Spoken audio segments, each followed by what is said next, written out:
I would like to begin by acknowledging the esteemed media houses present, the Kannywood members, social media influencers, and other dignitaries who are present. So waɗannan ayyukan da ake yi da ragowar aikace da ake yi abu ne wanda ya kamata mu gode wa Asuwaji Bola Ahmed Tinubu shugaban ƙasa, kuma mu ƙara ƙarfafa masa gwiwa domin a ƙara wa arewacin Najeriya. Sunana Nuhu Abdullahi, kuma ni ne coordinator ɗin Public Enlightenment Movement. Wannan shiri muna yin shi ne domin mu wayo wa al'ummar mu kai na irin aikace-aikace da President Asuwaji Bola Ahmed Tinubu yake yi wa arewacin Najeriya, domin na farko mu gode masa, na biyu mu karfafa gwiwarsa akan kammala waɗannan ayyuka da ake yi waɗanda ba a ƙarasa ba, domin ya zama arewa ta ribaci waɗannan al'amura, kuma mu ƙara nema a ƙara yi mana. Ina ƙara godiya ta musamman shi kansa Nuhu Abdullahi yana ƙara samun ci gaba ne saboda zuciyarsa a tsarkake take. Muna masa fatan alkhairi. Nuhu Abdullahi jarumi ɗan sabulmuli dogo zaben Allah dawo ya sarkin alkhairi ba ka ba hannun dama ka raba ka ba kowa a kamihu. Wato coordinator na Public Enlightenment Movement wato Nuhu Abdullahi shine ya shirya mana wannan taro. Taro ne wanda ya kunsa abubuwa da dama wanda za mu fuskanta wato manufofin wato shugaban ƙasar Najeriya game ga ayyukan da yake yi, wanda kuma in Allah ya so ya yarda zai kammala su nan ba da jimawa ba, wanda Nuhu Abdullahi shine ya ɗauka wato ragama tafiya garurruka da dama, ya ɗauko mana videos domin a mana playing mu kalla.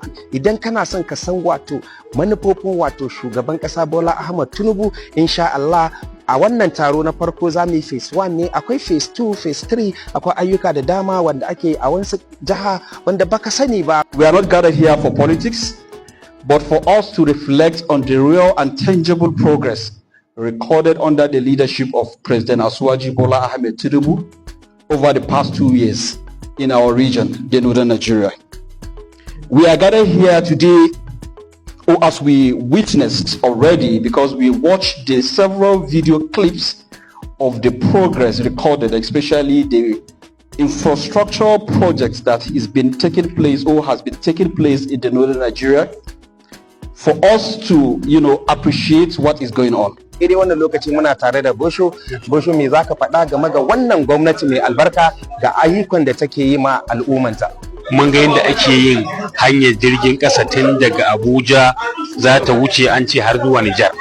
A daidai wannan lokaci bakonmu na biyu a red carpet shine Shehu Hassan Kano. Shehu Hassan Kano, wannan program ne na Public Enlightenment Movement wanda a ƙarƙashin jagorancin shugaban ƙasar Najeriya Bola Ahmed Tinubu, wanda coordinator ne na Delfan Nuhu Abdullahi, shi ya tara mu a wannan haraba domin a wayan ma da al'umma kai na ayyuka irin masu kyawu da shugaban ƙasar Najeriya yake yi. Ya zama kusan wajibin mu mutanen arewa banda godiya ga Allah kuma sake godewa shugaban ƙasar tarayyar Najeriya Alhaji Dr. Bola Ahmed.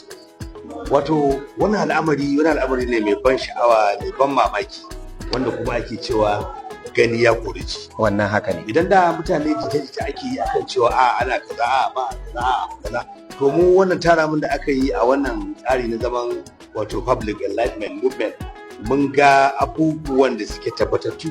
Gani nan a red carpet na karshe tare da wato coordinator na Public Enlightenment Movement wato Nuhu Abdullahi.